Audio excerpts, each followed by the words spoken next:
पिशाचनी एक ऐसी कहानी जो सुनकर अच्छे अच्छू की रूह कांप जाती है। थाना नंबर 13 की पिशाचनी राजस्थान के एक छोटे से कस्बे में एक पुराना पुलिस थाना था। थाना नंबर 13। कहा जाता है वहां जो भी रात में ड्यूटी करता वह या तो पागल हो जाता था या फिर कभी वापस नहीं आता था।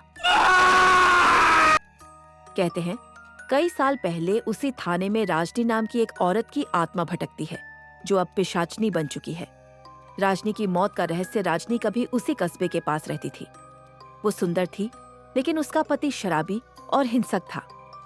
एक रात शराब के नशे में उसने राजनी पर जला हुआ तेल फेंक दिया और कमरे में ताला लगाकर चला गया। राजनी कई घंटे तक जलती रही। जब लोगों ने दरवाजा तोड़ा तब तक वो मर चुकी थी। लोगों ने उस घर को छोड़ दिया। कुछ साल बाद वहां एक नया थाना बना, वही थाना नंबर 13। थाने की पहली रात साल 2019 की बात है। नए थानेदार इंस्पेक्टर अरविंद को वहां पोस्ट किया गया। स्थानीय लोगों ने चेतावनी दी, साहब रात के 12 के बाद स्टेशन में कोई मत रुकना, राजनी पिशाचनी घूमती है वहां। अरविंद हंस पड़े, भूत पिशाच कुछ नहीं होता। उन्होंने वहीं रहने का फैसला किया। रात के करीब 12:30 अचानक वायरलेस सेट में श्श जैसी अजीब आवाजें आने लगी। फिर किसी महिला की धीमी सी फुसफुसाहट सुनाई दी, अरविंद दरवाजा मत खोलना। अरविंद चौंक गए। उन्होंने बाहर देखा, पूरी बिल्डिंग में अंधेरा था। जनरेटर अपने आप बंद हो चुका था। पिशाचनी का पहला दर्शन कमरे के कोने में रखे पुराने फाइल अलमारी का दरवाजा धीरे धीरे खुद खुल गया। फाइलें हवा में उड़ने लगी और वहां खड़ी थी एक जली हुई औरत जिसकी आंखें कोयले जैसी लाल थीं। उसके होंठों से काला धुआं निकल रहा था।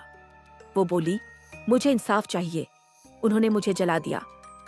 अरविंद कांपते हुए पीछे हटे, मगर तभी उनका सहायक हवलदार रमेश अंदर आया। साहब आप ठीक तो हैं? अरविंद ने डर के मारे कहा।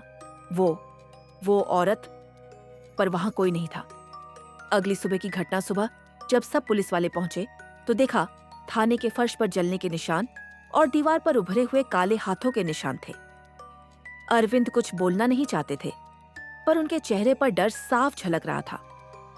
उसी दिन रमेश की लाश थाने के बाहर पेड़ पर लटकी मिली, चेहरे पर वही जलने के निशान। अंतिम रात थाने को बंद करने का आदेश आ गया था, लेकिन अरविंद ने निश्चय किया कि वह राजनी की आत्मा को शांति देंगे। उन्होंने पुराने रिकॉर्ड्स में उसकी मौत का केस निकाला। पता चला उसका पति अब भी जिंदा था और पास के गांव में रहता था।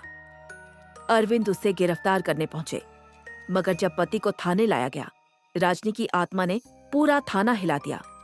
लाइट्स फट गई, कुर्सियां उड़ने लगी और पति की चीख सुनाई दी,